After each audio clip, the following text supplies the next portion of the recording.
Bu, bisa nggak sih akta cerai ini kami batalkan? Halo semuanya, jumpa lagi bersama saya Melani dalam rubrik Legal Journal.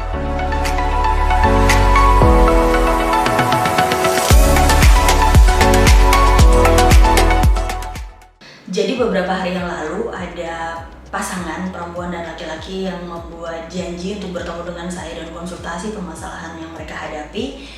Dan kemudian secara ringkas mereka menceritakan bahwa mereka ini adalah mantan suami dan istri. Nah, 10 tahun yang lalu mereka menikah, mereka dikaruniai 2 orang anak, dan kemudian ada masalah yang muncul dalam pernikahan mereka, dalam rumah tangga mereka, dan akhirnya membuat si pihak perempuan ini memutuskan untuk menceraikan suaminya. Nah, setelah putusan berjalan di pengadilan negeri dan kemudian putusan itu dibacakan oleh majelis hakim, 2 bulan setelah itu si pihak perempuan ini kembali menghubungi laki-laki untuk membicarakan mengenai harta gono gini, terkait dengan harta gono gini untuk hak asuh anak juga gitu ya. Jadi terkait dengan biaya nafkah dari kepada si anak-anaknya ini. Nah, singkat cerita mereka berdua ini bertemu, berbicara, berkomunikasi, mencoba untuk mungkin gitu ya menceritakan permasalahan yang ada, dan mereka menemukan solusinya. Sehingga mereka datang kembali kepada saya dan berkata atau berkonsultasi gitu ya, bertanya, Bu, bisa nggak sih akta cerai ini kami batalkan? Oke, jadi kalian bayangin ya, mungkin kalian juga mengalami permasalahan yang sama, sudah bercerai kemudian ternyata bisa rujuk kembali dengan si suami. Pertanyaannya adalah apakah memang akta cerai itu bisa dibatalkan dan kemudian pernikahan itu bisa kembali menjadi satu atau tidak? Nah, ternyata setelah akta cerai diperoleh dan kemudian kedua belah pihak ini ingin rujuk dan hidup bersama lagi, itu masih sangat dimungkinkan gitu ya. Jadi jawabannya sangat bisa gitu ya akta cerai itu dibatalkan. Nah, di dalam peraturan presiden nomor 96 tahun 2018 tentang persyaratan dan tata cara pendaftaran dan pencatatan sipil, pasal 41 dan pasal 44 gitu ya yang diatur di dalam Perpres ini mengatakan bahwa pencatatan pembatalan perkawinan penduduk harus memenuhi syarat salinan putusan pengadilan yang telah mempunyai kekuatan hukum tetap, kutipan akta perkawinan yang ada, kartu keluarga, dan juga KTP elektronik.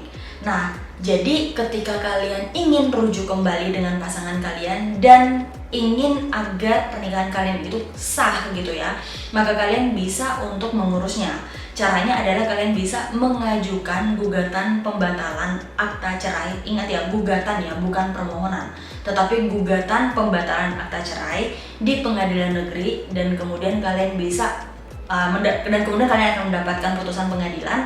Nah, salinan putusan pengadilan itu beserta dengan kartu keluarga, kopi akta perkawinan, dan juga KTP elektronik. Kalian bisa lengkapi dokumen-dokumennya itu dan dibawa ke Dispenduk Capil untuk kemudian diuruskan kembali penerbitan akta perkawinan yang baru.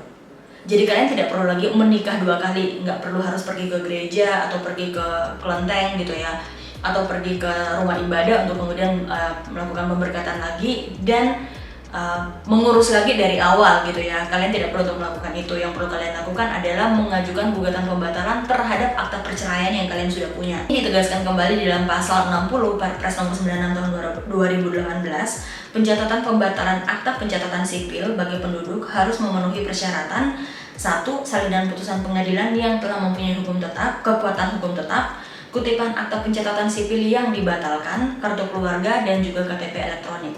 Nah, di sini dikatakan bahwa pembatalan akta pencatatan sipil artinya bahwa tidak hanya akta perceraian yang bisa dibatalkan, tetapi akta kelahiran juga bisa dibatalkan, akta kematian juga bisa dibatalkan, akta perkawinan juga bisa dibatalkan, juga akta perceraian bisa dibatalkan. Jadi ketika kita ingin membatalkan salah satu akta pencatatan sipil, maka kita bisa memenuhi syarat-syarat yang tadi saya sebutkan sebelumnya.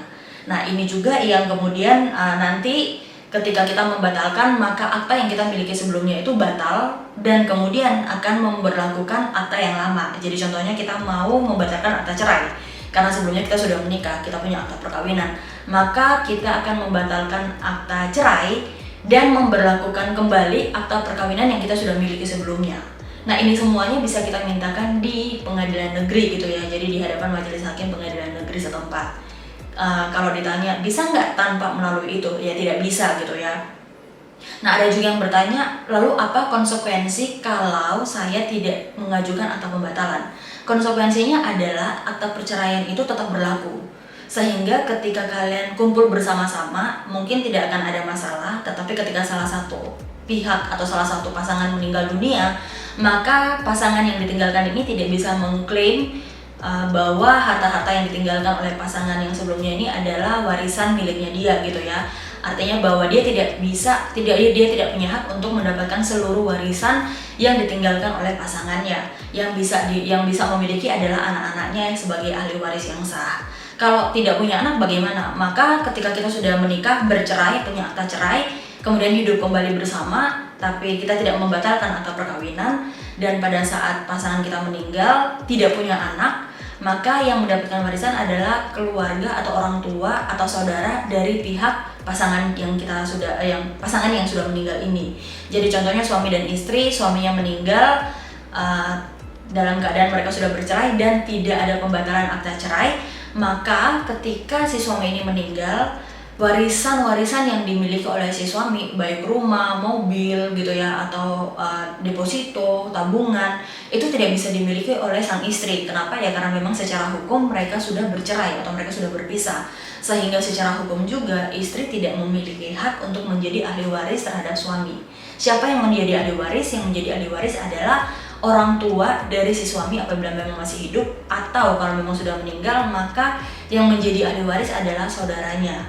Nah, ini juga bisa menjadi salah satu informasi buat kalian bahwa ketika kalian sudah menikah dan kalian bercerai, ketika kalian ingin rujuk kembali, maka kalian wajib untuk melakukan pembatalan akta perceraian, sehingga konsekuensi hukum yang terjadi ke depannya itu tidak menimpa kalian gitu ya.